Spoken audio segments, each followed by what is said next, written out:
جس میں اس وقت کے حاکم نے ایک شخص کو مقرر کیا تھا کہ جو شخص بھی بات نہ مانے اس کا سر قلم کر دینا۔ مطلب یہ ہوا کہ اے علی رضا علیہ السلام، اے آقا، اگر آپ یہ ولایت عہدی قبول نہیں کرتے، ولی عہدی کو قبول نہیں کرتے، ولی عہد نہیں بنتے، تو ہم آپ کا سر قلم کر دیں گے۔ امام علیہ السلام نے چند شرائط کے ساتھ قبول فرمائی ولایت عہدی کو۔ پہلی یہ کہ میں حکومتی امور میں مداخلت نہیں کروں گا، نہ کسی کو معزول کروں گا، نہ کسی کو کسی منصب پہ فائز کروں گا، نہ کوئی فیصلہ سناؤں گا، نہ کوئی فتویٰ دوں گا۔ اب اگر ان شرائط کوئی بندہ دیکھ لے کہ میں کسی معاملے میں مداخلت ہی نہیں دیتا، نہ فیصلہ دیتا ہوں، نہ کسی کو معزول کر رہا ہوں، نہ کسی کو کسی عہدے سے ہٹا رہا ہوں، نہ کسی کو عہدے پہ بیٹھا رہا ہوں، نہ کوئی فتویٰ دے رہا ہوں، نہ کوئی حکم دے رہا ہوں، تو ولی عہدی کس بات کی؟ بہرحال اس نے اس ہی کو غنیمت سمجھا اور قبول کر لیا۔ اب امام علیہ السلام کو جب اس نے اپنے ساتھ رکھا،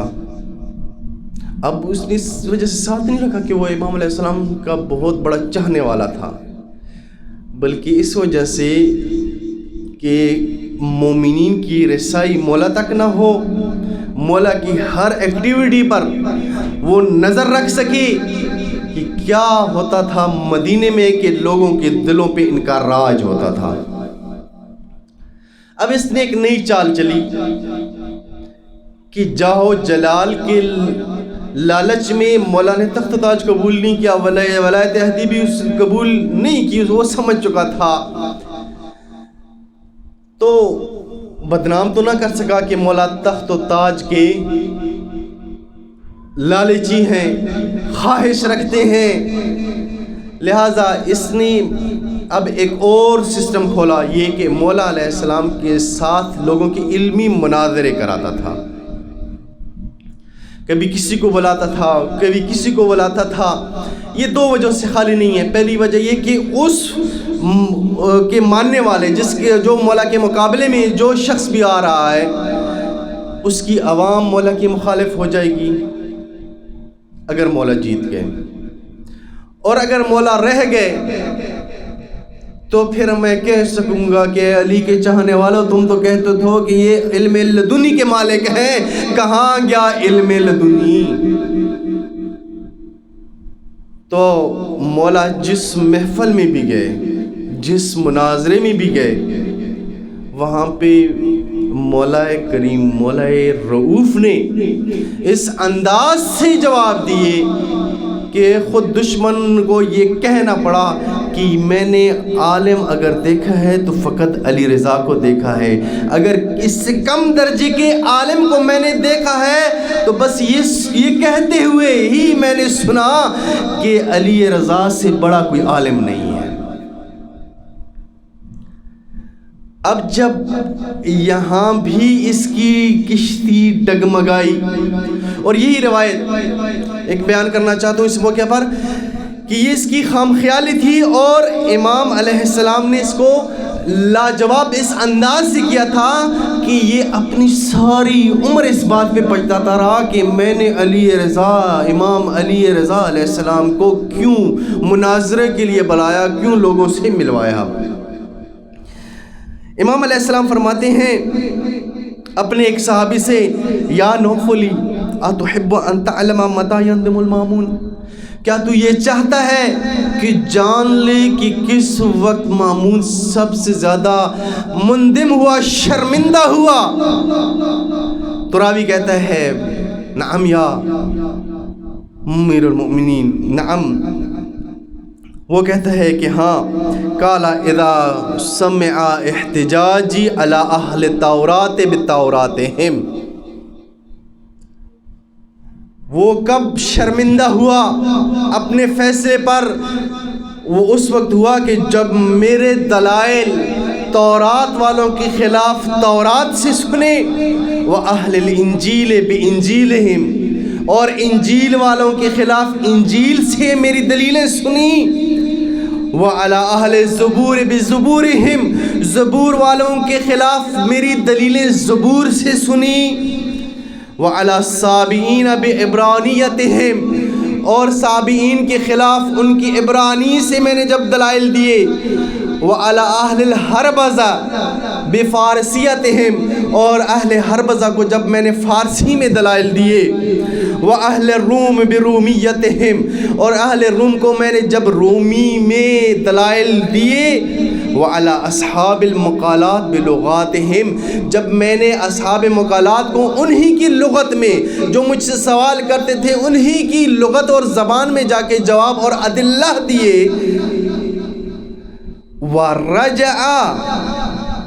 وَرَجَعَ إِلَىٰ قَوْلِي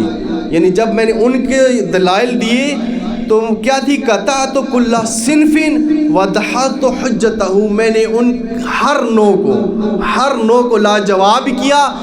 اور ان کی دلیلوں کو زمین پہ رگڑ دیا، اور ہر صاحب قول جب میری قول کی طرف پلٹا تو سب سے زیادہ مامون یہاں پہ شرمندہ اور نادم ہوا۔ اب مامون نے ایک اور سلسلہ چنا کہ وہ امام علیہ السلام کے خلاف سازش کر سکے، چونکہ مامون ان مناظروں کے درمیان یہ بات بھی دیکھ چکا تھا کہ جب بھی وقت نماز ہوتا تھا تو نماز کے وقت کے شروع میں ہی مولا علیہ السلام تمام کو کہتے تھے کہ یہاں پہ ابھی رک جاؤ، میں نماز پڑھ کے واپس دوبارہ آؤں گا۔ اب جاہو جلال کی لالچ بھی امام کو نہیں تھی، نہ تو جناب امام علیہ السلام نے خلافت قبول کی، نہ اس معنی میں ولایت عہدی قبول کی جس معنی میں کہ وہ چاہ رہے تھے، نہ علمی میدان میں وہ امام علیہ السلام کو شکستہ کر سکے، جو علی اور رسول خدا علی النبی کے علم کا وارث ہو وہ اس کو کیسے شکستہ کر سکتے ہیں، اور عبادت میں وہ دیکھ رہا تھا کہ ہر مناظرے میں جب بھی نماز کا وقت ہوتا تھا علی ابن موسیٰ رضا اٹھ کے چلے جاتے تھے، اور خود وہ روایت کے تابل کو جب امام علیہ السلام نے اپنی قمیض دی اور قمیض دیتے ہوئے فرمایا اے دابل اسے کم نہ سمجھنا، اس میں علی ابن موسیٰ رضا نے 1000 راتوں کی عبادت کی ہے اور ہر رات میں 1000 رکعت نماز پڑھی ہے، لہذا عبادت بھی لوگوں کے سامنے تھی۔ تو اس نے ایک اور پہلو کو اپنایا، وہ پہلو کیا تھا کہ جب عید آئی تو امام علیہ السلام کو کہا کہ آپ عید پڑھانے جائیں، چونکہ عموماً خوشی کے موقع پر انسان اپنے آپ کو بھول جاتا ہے،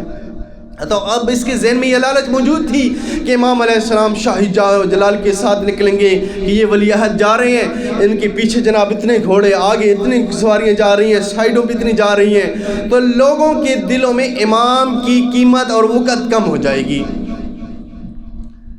اب امام نمائندہ خدا تھے زمین پر، امام علیہ السلام سے جب عید کی نماز کا تقاضا کیا گیا تو امام علیہ السلام نے پہلے معذرت کی اور فرمایا کہ میں نے پہلے ہی گزارش کی تھی کہ میں حکومتی امور اور اس قسم کی اجتماعی امور میں شرکت نہیں کروں گا۔ جب مامون نے بہت ضد کی تو امام علیہ السلام چلے، لیکن چلے یہ اس انداز سے کہ سفید کپڑے پہنے ہوئے ہیں،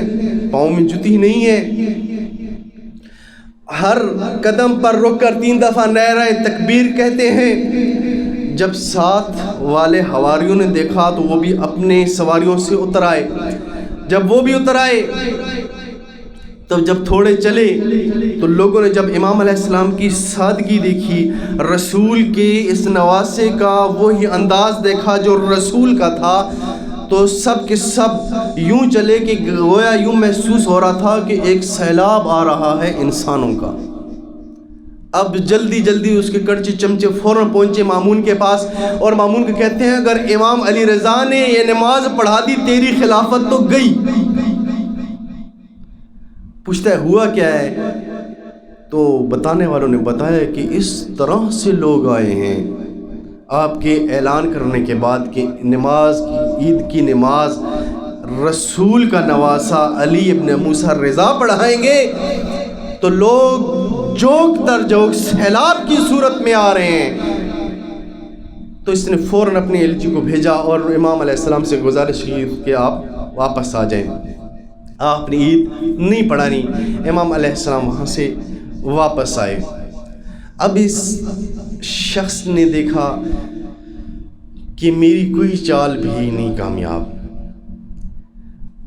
نہ میری کوئی دھمکی امام علیہ السلام پہ کام کر رہی ہے، نہ میری کوئی چال چل رہی ہے، اور ہر میدان میں مجھے ہی شکست ہو رہی ہے، چاہے وہ مناظر کا ہو، چاہے وہ عبادت کا ہو، چاہے وہ عید کی نماز کا۔ تو اس نے نیا حربہ نہیں بلکہ وہی پرانے حربے استعمال کیے، اپنے اجداد کے حربے یا حسب یا نسب کے جو اس کے اجداد بنتے تھے۔ تو اس نے امام علیہ السلام کو انار یا بعض روایت کے مطابق انگور میں زہر دی، اور امام علیہ السلام اس دنیا فانی سے جام شہادت نوش کر کے چلے گئے،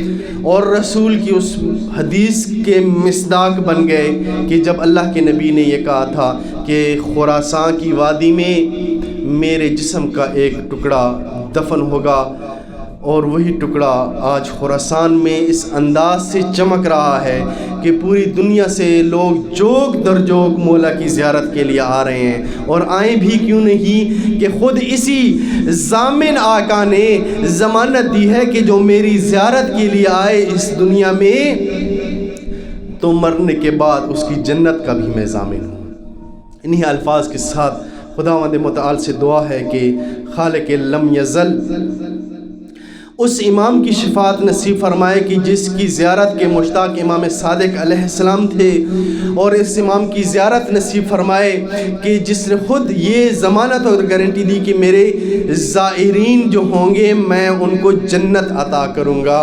میرے اللہ ہمارے جتنے بھی مرحومین ہیں ان پہ رحم فرما، ہمارے وقت کے امام کے ظہور میں تعجیل فرما، ہم گناہ گاروں کو امام کے اعوان و انصار میں شمار فرما۔ میرے اللہ تمام علماء حق کا سایہ ہمارے سروں پہ قائم و دائم فرما، خصوصاً قائد ملت جعفریہ سید ساجد علی نقوی کی حفاظت فرما۔ میرے اللہ ان کی توفیقات خیر میں اضافہ فرما۔